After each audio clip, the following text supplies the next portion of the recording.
Number 2. See what's up. There's a Fiora ban against Duke to start things off with. I want to see SKT play a game after IM without Lulu. I think Faker has shown that when his team doesn't crumble around him, his Lulu is still very fearsome. And look, I get what I wanted. Lulu's banned out on iGen.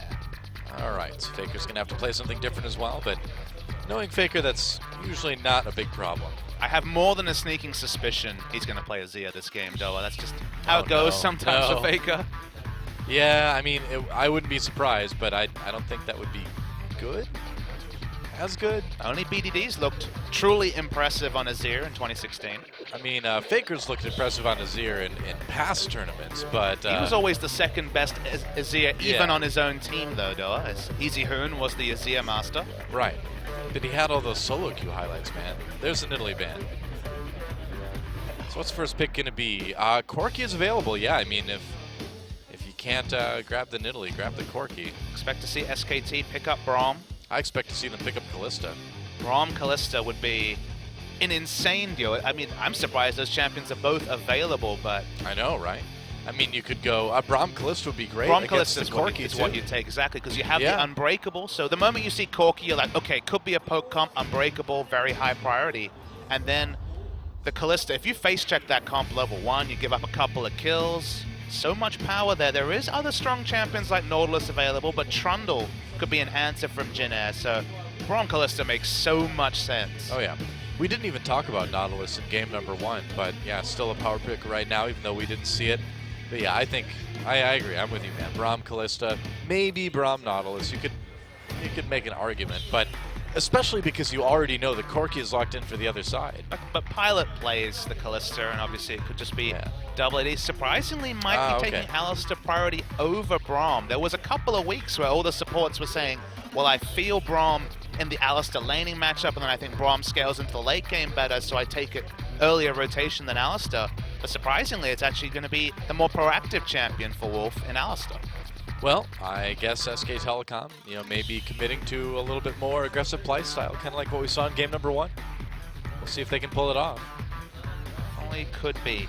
Risky to lock in Nautilus in a world where Trundle is available. It would be pigeonholed into a Trundle top, as Alistar's already been locked in for SKT. A little bit less flexibility there. What does Jin Air want to do? They need to get a bit more carry onto Trace, who honestly had no impact in the last game whatsoever on the Poppy. Well, picking a champion like Kindred could certainly do that.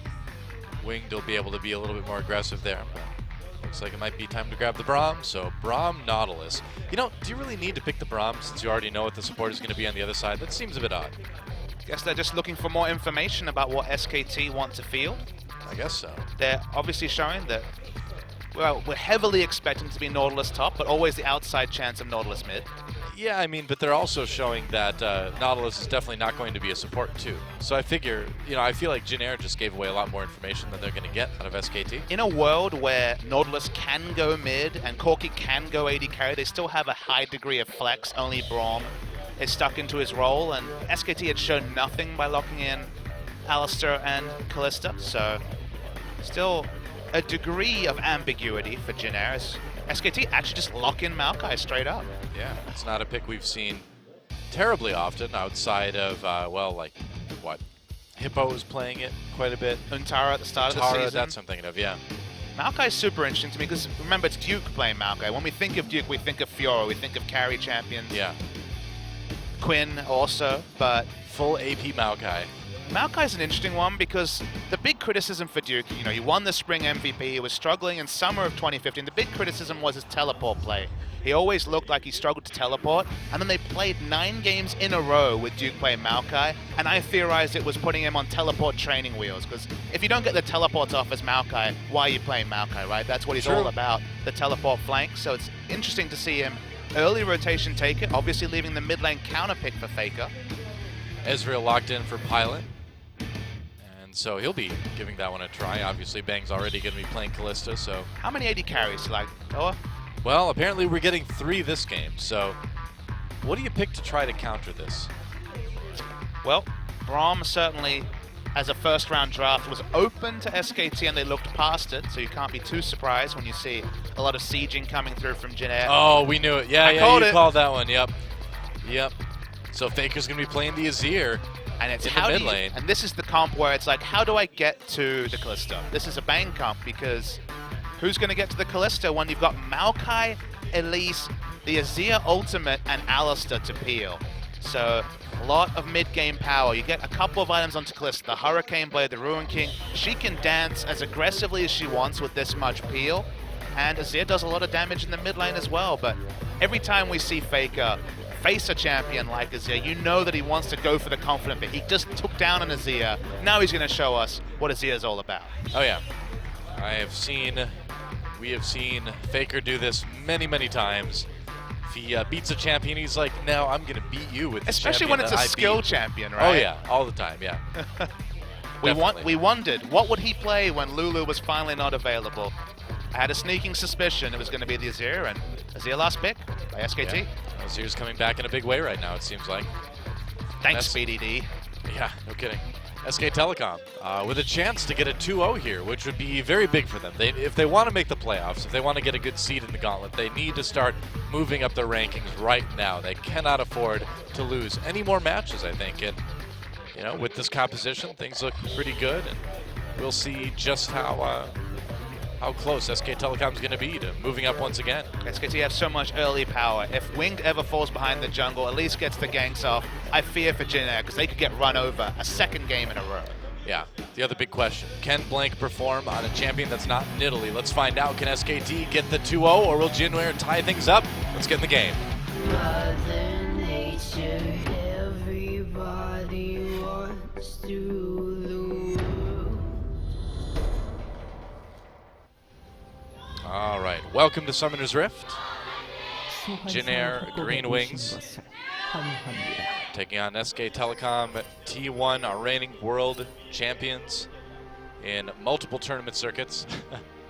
But yet, still languishing down at 6th place here in Korea. Chance to move up today, though. Finally looking like their grand reputation, though, in Game 1, where... For one game, at least, yeah.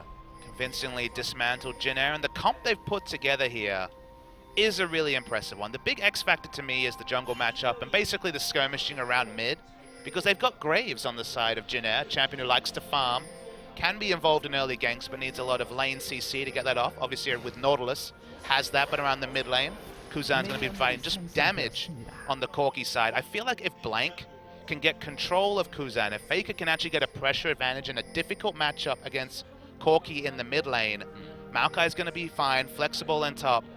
Kalista, Alistar, one of the strongest possible 2v2s. Lane swap heavily incentivized for Jin-Air, because if there ever was this scenario where SKT could get lane pressure in mid, it'd be just like Game 1 where SKT have pressure around the map and Jin-Air just get blown over. Yeah.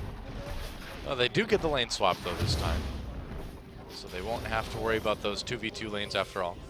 Get away from Kalista, Alistar whenever you can. Successfully done by Jin-Air. Yep.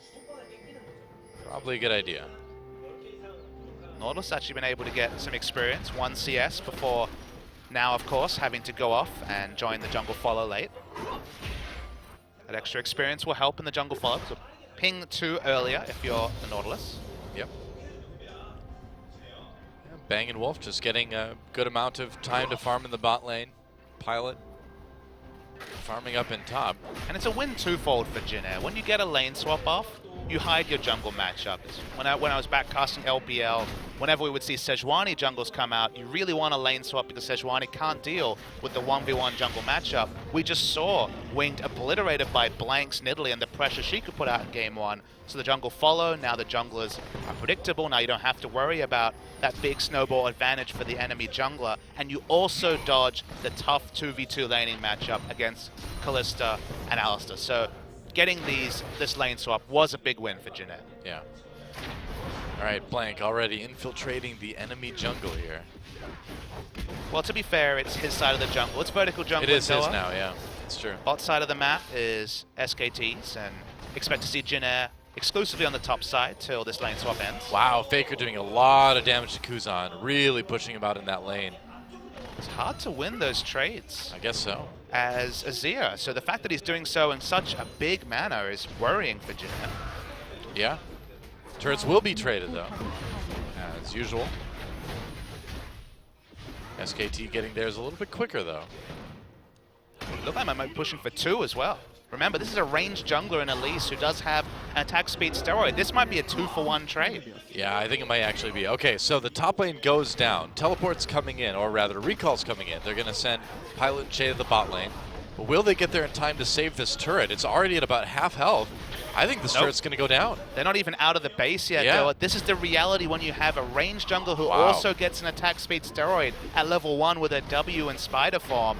Completely owned in the lane swap. That's a big advantage for SKT. That's already a 1,000 gold lead of 4 minutes now because they've got that extra turret. And now with the lane pushed back so far and such high health values, if you tanked the dragon expertly with the spiderlings, it could have even been a dragon as well. But perhaps that's pushing it too far. You worry about the lane assignments, then you don't want to lead to a scenario where you get the extra turret, but Duke can't find farm. So they back away, but a big advantage already in the pockets for SKT. Yeah, very true.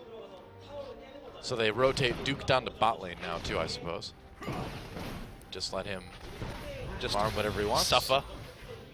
Because he has no turrets anywhere near, and the lane's so pushed up that until it pushes back, he's going to have to struggle. But I guess one of the reasons why that we might have seen the Maokai priority is that even in these scenarios, as one of these melee tanks, he still is able to throw out. Oh, has to flash as the first gust of blow stack comes in. But Saplings does let Maokai range farm, so can try to push back or influence the minion waves if they're frozen. Yeah, he's recalling now. Going to go back for his first buy. And I'll probably just teleport back to lane. You're going to get a second Doran. So far, just boots. Yep. Second Doran's and a Ruby Crystal.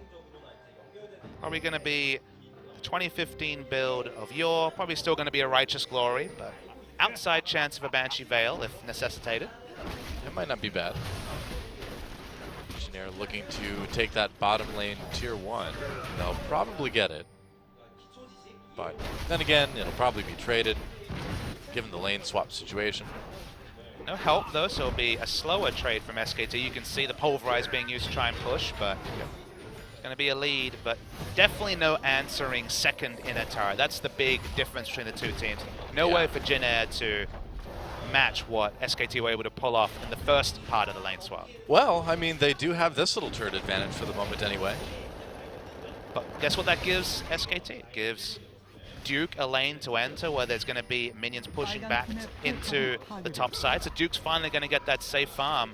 One item Maokai is very powerful, so if they can get Righteous Glory onto this Maokai, start team fighting, they're definitely going to be in a good spot. That's a good point. This is basically them sacrificing the turret gold for Duke to get the lane pushing into SKT and Maokai, that first item. Yeah. And now let's see if Jinair can find anywhere for Nautilus to enter. Level 3, gonna have to deal with a very deep frozen lane. Okay, well Trace is gonna have to make some plays around the map because unless he gets a lot of help, top lane's gonna be difficult for him to deal with. Yeah, probably. So far, he's just kind of hanging out right now. CS for both top laners is really low, obviously. Look how many SKT wards, including a ping, are around you. Kuzan may be trapped here. Kuzan goes for the Valkyrie. Over the wall comes Blank. He's going to flash back onto that Corki, but here comes the Summoner heal from Winged, or rather from Kuzan to keep him alive. Now Blank the one in trouble. First Blood goes over to Jin Air. Faker pushes people back with the Emperor's Divide. Not having to use his summoners to get out, but that little cute gank attempt for SKTelecom in the enemy jungle really got turned around hard. But it was greedy, though. Remember, they were just going to lead to a scenario where Trace couldn't get any experience, any levels, be completely denied in top. But they went for the aggressive move. Trace couldn't enter top, so he just comes and helps with the gank attempt. Counter ganks, they pick up experience, they pick up a kill for Trace. This is gold that should never have gone to the Nautilus, but basically donated by over-aggression from SKT. Yeah. Pretty much. And that's kind of the more of the Duke has to push SKT back. we've, that's more of the SKT we've been seeing this season up until now. But now Duke has to push back. Now the lane that was going to be frozen is going to be a lot more equal. SKT lose more than just a kill for that failed attempted game. They lose their dignity, that's right. Do they really have that in career in 2016? Yeah, man. They have their class. SKT had it. They have their class, but losing 2-0 to Longzhu and then losing a series to Afrika, their dignity was certainly lost for at least a little bit of time there. Well, they got it back in game number 1, though. That's true. Got a little bit of dignity recovery, but then this game happened. But again, it is still early. We'll see. And Jin Air doing a good job of doing what I think they wanted to do last game, which is just sort of play safe, farm up, respond to the aggression from SKT. And this one's going quite a bit better. Even though Pilot is frozen down next to his inhibitor turret and bot, which means that can't really hope to help with anything across the map, he is getting empty lane farm. Oh boy. As an Ezreal, which is good when you have the tier, as you mentioned. Winged and Blank are in close proximity. Yeah, they're going to collapse on him. Here comes Corki with the package. Shay is right there as well, too. Blank tries to get away, gets exhausted, gets killed. Kuzan with a kill there, and maybe this is just what happens when Blank doesn't get to play Nidalee. I don't know. I feel like Gragas is okay, but didn't get the chance this game. Actually, no, they did have the chance to but take it's not Gragas the champion, right? It's not because it's Elise, it's just that Blank's somewhere he shouldn't be. Maybe that's poor shot calling from SKT, maybe that's just inexperience at the highest level of competitive play. But SKT, when you see an Ezreal freezing the lane next to his inhibitor turret, the last thing you expect is a 3-4 man collapse in your jungle. But that's just not showing respect for Jinna, who are making plays in spite of losing that turret. Yep, well, SKTelecom trying to get something back from this anyway by going for the dragon. Jin Air's going to grab the Rift Herald. And that first dragon stack is nice to kind of mitigate the little power boost that Jin Air got from those early kills. The stats will help handle that a little bit anyway. But when you, again, have a lane frozen at your inhibitor turret at 10 minutes, there's no hope of fighting for early dragons. You don't have anywhere near the requisite pressure to be able to compete. So the fact that they got a kill and then turn that into an equal trade in terms of neutrals with Rift Herald is fine for Jinna. They're getting more than they would have ever expected, and a lot of that is the pressure loss from initially getting caught by Blank earlier this game. Yep. Faker getting some good poke down on that mid lane turret before he has to back away. Yeah, some of the CS issues. Yeah, during that freeze, Bang wasn't able to keep up, so surprisingly Ezreal now 16 CS ahead of the Kalista. It's a big deal, yeah. He's getting a nice lead. Well, Trace is like, I would like this farm, but I'm going to give it to Ezreal. What a guy. What a guy. Pilot on Ezreal. A lot of comfort. Yeah, definitely. Well, it seems like Ezreal's kind of a comfort pick for a lot of these AD carries too. He is one of the oldest AD champions in the game. And it's good you said that, because whenever you see an interview with one of these legacy AD carries or 3-4 year AD carries, Ezreal always seems to be their favorite champion. Deft, Imp, both have said they love Ezreal. Oh yeah. Just the ability to make plays and also escape from bad ones just makes Ezreal so good. The safety's always the story. Of course, builds have changed for Ezreal, but whenever I conceptualize them, it's not the late game damage. We were in a world of hyper carries, right? Back in the day, it was Vayne versus Ezreal. Hyper carry damage is... Wolf slowed down. He's going to get stunned here. Pulls him in with the fake call just to avoid that. Blank manages to land the cocoon. But again, SKT having to use those ults defensively. Tank battle. Oh yeah. Who will come out ahead? Nobody. When Maokai and Nautilus fight, no one wins. Nope. Not until the team fight phase. It's always a bit more fun. Jin Air's trying to push up their bot lane a little bit. And you notice they're pushing up their bot lane with the pressure of their jungler. They're playing smart. That's what we saw SKT do in game 1. Duke's actually winning the trades, but it's low mana. yep, has to back away. Trace takes that moment to jump on him. Gets the anchor in there. Who will get the next grasp proc to sustain? It's easier for Duke to get. Oh, Faker very, very low. There's a cocoon over the wall. Kuzan comes in, tries to eliminate Faker. Whoa, that collateral damage nearly did it. But he has to exit lane. They can't give Corki free time, so suddenly SKT are going to be visible on the map trying to defend this outer mid lane turret. Yeah. Trace coming down too just to secure that. Blank may not want to be sticking around so much. I don't know. Okay.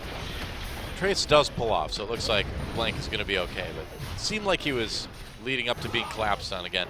In a world where ranged AD carries can be junglers up, teleport bot. Yeah, that's a really deep teleport by Duke. Duke's trying to come in behind Shay. And Pilot, there he is, pops that ultimate. Pilot's right there. Duke trying to slow people up, gets a twisted advance onto that Ezreal. Pilot turns around, throws that true shot barrage backwards, but here comes Bang, lands the first spear. He'll have the slow with the rend if he wants it. Blank coming in, nice cocoon onto Che. SKT looking for those kills. They're going to get one.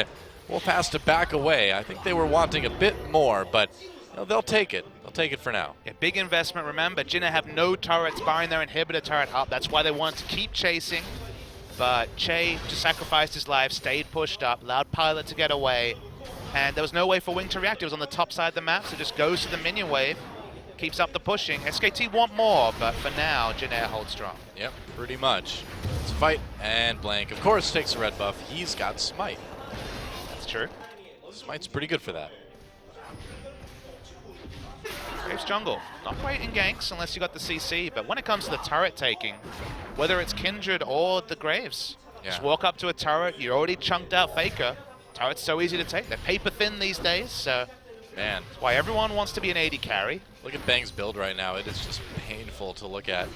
That is not a lot of damage on that Kalista. When you look at your AD carry having this build at 14 minutes, you usually start raging in chat. Yeah, like what is this guy doing, man? Okay. Picked up his cutlass now, but still, it doesn't really make you feel too much better, does it? Well, it doesn't do anything. This build doesn't team fight. It's got some lane sustain. I guess you can CS under turret pretty well with it, but that's about all it does. And we saw in that last fight too, SKTelecom was close to getting another kill or two out of that, and a big part of why they didn't was because Bang just didn't have the damage. Seeing SKT push around top. Nautilus, as expected, doesn't have a turret to get back to, but Wing just there to give him some pressure. Kuzan coming in though. Ezreal's frozen in bot, that's why SKT are trying to punish. Oh, they're going to go into Duke. Duke pops that ultimate right away. Here comes Wing Che. Kuzan coming from the side. Throws in a rocket, but Jin not really finding the engagement they were looking for. They do push up that lane, but they leave mid undefended. Faker's just going to walk in and take it out. Can he get away, though? Faker kills the mid lane turret. Now he's got to escape from Kuzan and Pilot. That might be hard. Over the wall he goes. That's Kuzan flash. still chasing. Yep, and with that flash, he should be able to make it. Meanwhile, a fight in the backlines. Wing gets low, gets killed by Bang. He needs that gold, too. And now SKTelecom chasing Faker already with the Disc of the Sun, where the turret used to be. Nice Emperor's Divide, gets Kuzan and Pilot. Now it's the knockup, so Faker gets very low, but SKT all over this team fight. Trace, the last one standing. That's a double kill for Faker. What a play on that Azir to set up a complete team fight victory for SKT. And just really questionable by Jinna to leave Faker in mid. They had Ezreal freezing in bot. If Ezreal was in mid, that play doesn't happen. But because Ezreal reacts late, Faker takes the turret, puts down the Sun turret, and just as multiple members get caught in transition, so smart to fight because there's nowhere for Jinna to go. The moment they go towards mid lane, there's an enemy turret to deal with, and then Faker on Azir, rewriting the story and showing us the potential of Azir. This play onto the backline, remember, 2 of these range carries completely ruined by the flash Emperor's Divide. Man, Faker just turns that Emperor's Divide into a double insect kick and puts both carries right in the middle of his team. The Azir sec is very, very good, and even though Kalista doesn't have the items at that point, goes back, shops, gets to play the Ruin King, and 2-0-3 is now the Kalista, and that early phase, the awkward itemization she had, is a thing of the past. Yeah, things just turned around in a pretty big way for SKTelecom, and it's a moment we talk about with this team where they may look like they're behind a little bit early on, but if they find that chance to strike, they'll take it. Winged was going for the dragon, gets chased away, and SKT just walks up and grabs this one. That's 2 dragons for SKTelecom. They've jumped out to about a 3,000 gold lead. Worry for Jinna now. SKT, probably the best team in the world at team fighting with Kalista. They've done it so many times ever since the release of that champion. Bang only has the 2 competitive losses on Kalista ever. Yeah. Got the early power spike of the Maokai, who hasn't actually gone for the Righteous Glory, gone much more for the Sunfire and just the ability to push the waves in around the side. Their teleport players will be strong. Faker's already shown that he's been practicing the Azir, apparently. Oh, yeah. I mean, and Faker was always a good Azir player as well. Just overshadowed by Easy Hoon, who was probably the best Azir player. Not in my mind, man. I never bought into the hype. I never bought into the easy hype. Fair. Yep. So, Jin Air in a lot of trouble, and they've got this triple AD composition, but now it's being kind of pushed back to the other side of the map, and you've got Alistar, Maokai, able to build that, able to build armor. Looks like Blank is going to join in and actually be tanky least this game. The thing about Jin Air's comp is that if you're walking up to turrets, taking them, you know, you got Braum and Nautilus in the front line, the comp functions well. It's just now that there's 2 dragons for SKT, that becomes 3, that becomes 4. You're forced to team fight. There isn't really a lot of team fight options for Jin Air. Yeah. It's a super squishy lineup outside of the Nautilus.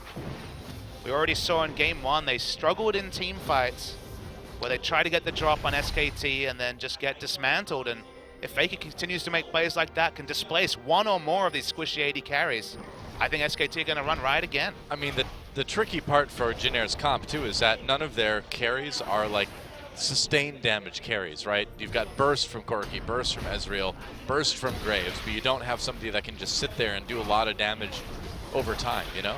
So that's going to mean big windows for SKT to come in and be aggressive after they survive that initial burst. But you see, Duke, he's on the Maokai. He gets the teleport with the home guards. He's got 3 targets of equal value that they take them down, and there's not going to be tankiness, there's not going to be enough damage. Jin Air will fall apart. Here we go. SKT. SKT over the wall. Oh, Emperor's Divide doesn't quite connect there, but they're still all over Trace right now. Che pops that Braum ultimate, gets a knockup, but no follow-up and not enough to keep SKTelecom from taking him out. They're going to get that top turret. They're going to go in again, I think.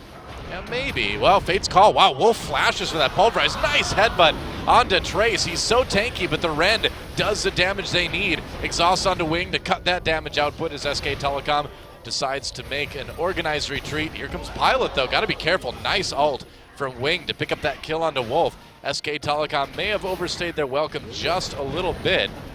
Let's see if they can get out. Looks like they probably can. Yep. Looks like they're fine, but still a big lead for SKT, though. No way for Jin Air to punish them either. Both dragons have already gone down. Baron's not a realistic objective on spawn.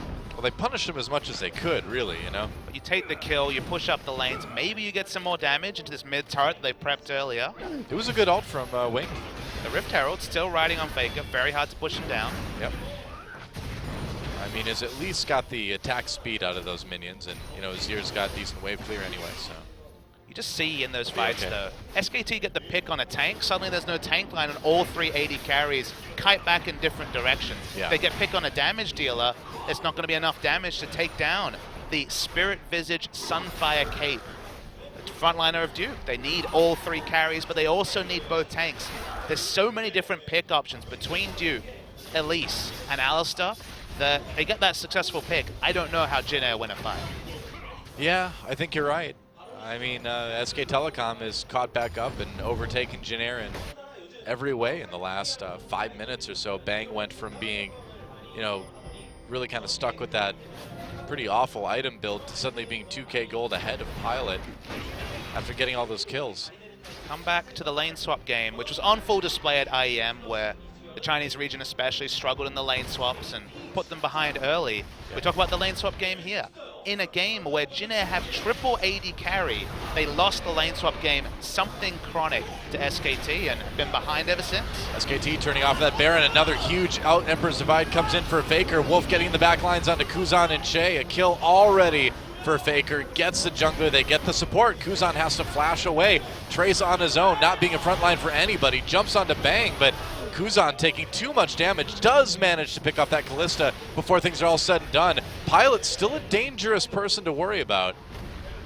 And SKT will just back off from that. They lost Bang due to a good play from Kuzan, and they can't really push it too much farther.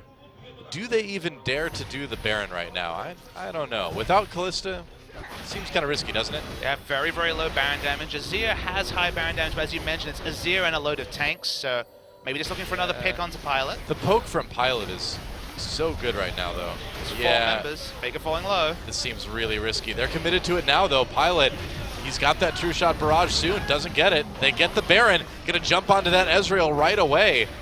He's on the run. Nice slow from Duke, and that's going to be a kill. Okay, so risky move, but again, SKTelecom gets the Baron. But it all comes back to starting the Baron. Remember, this enemy team is triple AD carry fighting in the jungle where they can be so easily flanked by Faker. Nice initiation, another nice Azir sec with the Emperor's Divide, and then once again, it's squishy AD carries running in every direction. This team from Jin Air plays so well in front of an enemy structure in the open where they can all kite back, but forced into the jungle. That's why SKT rush the Baron, as they know if they can turn and fight, they will win every fight, especially after winning the last few skirmishes and getting those extra items. It was a nice desperation play from Trace and Kuzan to take down Bang during that team fight, but that was really all they could manage. Well, and Faker is so good. I was going to say, we've seen a couple of Azirs in a row that from Kuro and then Kuzan that made us go, oh, what's all this Azir play? And then you see 7, 0, and 3. Yeah. Faker making the plays left, right, and center. You're like, all right, Azir. Faker's, man, he's my MVP. He's my MVP for this game. I mean, he's got the best stat line. He's got the MVP sewn up. Well, one way the or plays too, man. I mean, he's had 2 great Emperor's Divides where he's caught at least one of the carries. I'm just saying, if you have the plays and the stat line, you probably got the MVP. Oh yeah, and we're seeing that very aggressive Azir style too. You know, we're not seeing somebody wait until the last moment. We're seeing sort of the Coco style, right, where you go in right away, you make the play that starts the team fight, and that's been working out well for them. He hasn't curved the Emperor's Divide as much as Coco did in a couple of those games, but he it's hasn't needed to. Not as good as Coco's Azir, not lately, but this game has been a great performance. SKT just steamrolling their way into the base right now. They use that Fate's Call. Pilot headbutted in there. Easy insta-gib on the AD carry from Jin Air. And SKTelecom looks like they're ready to wrap this one up after that double kill from Faker. They take out the inhibitor. They're like, oh yeah, we need to kill that before we kill the Nexus. And they're actually going to back away right now. They're just going to finish this one out methodically, I guess. Waiting for the minion wave to push up to take another turret. Okay. They have that Baron buff, but they want to win hard. Tutorial victory for a team that struggled so much. There's a lot of value in that. This is some impressive dismantling from SKT. It really is. It really is. They might just dive again the moment they get a target. Yeah, we'll see. Pilot's back up. We're only at 25 minutes in the game, so the death timers aren't all that high. There's Che, Trace, Kuzan throwing down from the outside, Winged trying to flank a little bit. With Pilot coming in, SKT's on the run a little bit now. They're turning onto Wing, a little bit of damage. Trace goes in, or Duke goes in onto Trace rather. There's a kill for Wing though. Yeah, SKT, man, they have maybe overstayed a little bit. Duke goes down, another kill for Kuzan, and now SKTelecom needs to run away. Interesting series of events there. Those are the small unforced errors from SKT that go against the cleanness of their display over 2 games. That's definitely what SKT, that's the sort of thing that Koma will stop smiling about. He's like, okay, good first 25 minutes, then what are you guys thinking here? What are you doing here? Where's the disconnect? Well, it looked kind of lackadaisical, and I felt they had a decent minion wave moving into those Nexus turrets, but they wanted to play it out a little bit more methodically. Can't really argue with that, but then you see situations like this, right, where your team's kind of expended a lot of mana, expended a lot of abilities, and then Pilot comes back, and you're like, yeah, we should never have pushed it this far. And the reason why you get angry as a coach, even if you win this 2-0 about situations like that, is that in another game where they don't have a 10,000 gold lead, where Faker doesn't have 5 items at 26 minutes, that's the sort of situation where you get punished. Other teams will put you to the sword if they're even, or in any hope of coming back into the game. But for this game, it's going to be a moot point because SKT are going to need to do that a couple more times for Jin Air to have a chance. Yeah, but you're absolutely right, though. I mean, in another game, a decision like that could end up costing you that game. Hey, that happens at 45 minutes. Any game can end in patch 2016. Oh, yeah, definitely. Either way, though, exposed inhibitor up in the top lane. Duke's pushing that one up. He's got his teleport to join his team if he needs to. I feel like 2 series in a row, Faker's rewriting the rulebook on champions, because with these items, we saw Assassin Lulu. It's looking like Assassin Azir as well. Here's the teleport. Duke coming in. They take that bottom inhibitor turret. Wolf goes in for the Fate's Call engage, but Kuzan able to Valk away from that one. Wow, tries to go for that, but Pulverize takes a lot of damage in return. There's the ult. Winged low. Can SKT win it right here? Let's see. Emperor's Divide pushes Trace away. SKTelecom looking a little bit hesitant about going all the way, and nice. Wow, good catch onto Kuzan from Blank. Great cocoon. And eliminating one of the carries there, that is going to go a long way. Big minion wave coming in through the mid lane with the super minions. SKT, though, just rotating up to go after that top inhibitor. It'll be 3 inhibs, so they take this one down. Yep. That's right, all 3 will be down soon. They may want to try to ride this minion wave to a win, though, as Kuzan will be back in about 25 seconds. I think the game might be over by then, though. Here comes SKT. going after that Nexus turret. Jin Air needs to make one sort of last-ditch effort. Faker goes in on the pilot in the back lines to try to zone him out of the fight. Knockups onto SKT. Faker trapped a little bit on the other side of the Nexus. Meanwhile, Faker actually does end up going down. There goes the Nexus turret, and SKTelecom needs to back off again. It's a pretty sloppy close. Faker wanted to be a hero, wanted to get back and keep the carries out of the fight, just ended up getting himself killed, and with a little bit more coordination. I feel like that should have been the end of the game. Unnecessary, but it's just slight blotches next to what has been mostly a flawless performance. It's little things, but like we just talked about, those little things in a different game can cost you. Well, SKT are not 2015 SKT yet, but this is definitely a step in the right direction, as Jin Air, I think, are just surprised by what SKT have done. They've just been... I'm surprised. I mean, we all are. They've been passengers to the SKT train, rolling once again. Yeah, it's true, man. And Blank had a great game 1 on Nidalee, got that MVP, and game 2 hasn't been quite as dominant, but he's hit a lot of good cocoons when it matters. And Faker, despite getting a little bit overeager here and there, has had a just monstrous game on this Azir. So if it's not a hype train for SKT, what's a return to form type of train? Well, I mean, if you're talking about train as like the pinnacle of technology in this hype world, then I guess maybe like a hype horse carriage or something like that. What state of the art horse carriage? A hype horseless carriage? Well, no, because I would think a car is superior to a train because it can go places trains can't. That's a fair point. So we're talking about a time before cars here, where trains were kind of it. So, yeah, hype wagon. The hype wagon. The SKT hype wagon. SKT hype wagon sounds like a great band name. Well, the hype wagon has to hit all stations if they're going to make it to playoffs. Yeah, it really does, and this is a good way to start. A 2 over Jin Air certainly will help a lot. They took that Dragon, number 4. They got the Baron again. Now SKT, we'll see how ready they are to end this. Trace lurking on the side of the fight here. Does lurking mean much when it's a 12,000 gold deficit and they have no inhibitors, though? Well, there's a thin line between lurking and hiding. Here he comes, though. He was lurking. Whoa, on to Bang right away, but where's the follow-up? Jushap Raj does a little bit. SKT breaking things up in the back, though. Winged Kuzan having to flee. Pilot locked up by yet another Cocoon. A double kill for Duke at the end. And Bang just chases Trace out of the fight as the Nexus falls, and that is it. SKTelecom with the 2-0, and a great game for Faker. Definitely, maybe not a total return to form, but a big step in the right direction for this team. Yeah, certainly no flawless victory by Mortal Kombat terms, but the live bar was still pretty full, Doa. It was still very close to a perfect series from SKTelecom. It's far enough ahead, man. They got the fatality. They did. They hit like forward, start, or something like that. Forward, block. And it was Faker.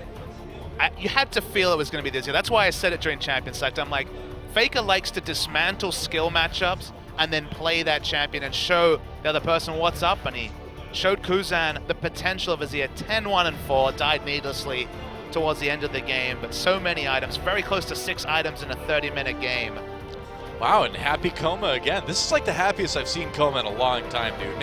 Maybe they've decided the Rocks Tigers philosophy of just having fun with the game is the way they want to go, but I don't know how capable Coma is of having fun. That's true, because, I mean, they rampaged through IEM, but I guess he was more jet-lagged than happy at that point. Hey, man, I hung out with Coma a lot at IEM, and he can be a really fun guy outside of the booth, I'll tell you that. In the booth, it's all business, but he can loosen up in other situations. If you're not going to grin at this performance from SKT, you're going to be stone-faced for a lot of the season. This is night and day from what we saw in their previous 10 series.